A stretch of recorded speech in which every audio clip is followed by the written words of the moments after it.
Ghana's climate strategies recognize the dangers of global warming, but the threat of indoor heat in low-income communities often goes unnoticed. In Sekondi-Takoradi, Zongo, cramped buildings and limited airflow are often compounding the crisis. Resident Teresa Baini says the problem is deeply rooted in poor urban planning. Buildings are packed tight, blocking breeze.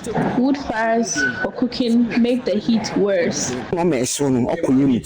For many families, coping with heat has become a daily struggle. Trader Balikisu Dauda explains that she keeps her children cool by wiping them down with wet towels, but says the elderly are often left to endure the heat with little relief. The heat is harsh, causing rashes and making kids uncomfortable. We most of the times use wet towels to cool them down, trying to help them to sleep. It's tougher for kids. They can't handle it like adults do.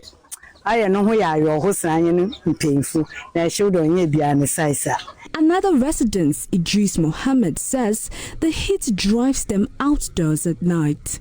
Even with the air conditioner, the heat is overwhelming, forcing us to rely on natural ventilation, like laying mats outside just to catch a breeze.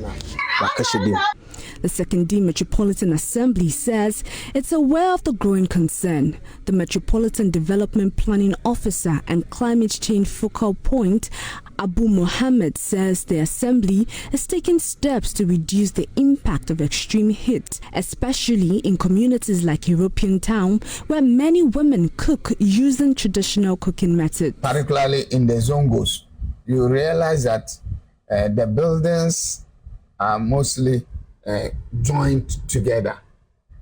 It is not like a new settlement where there's ventilation.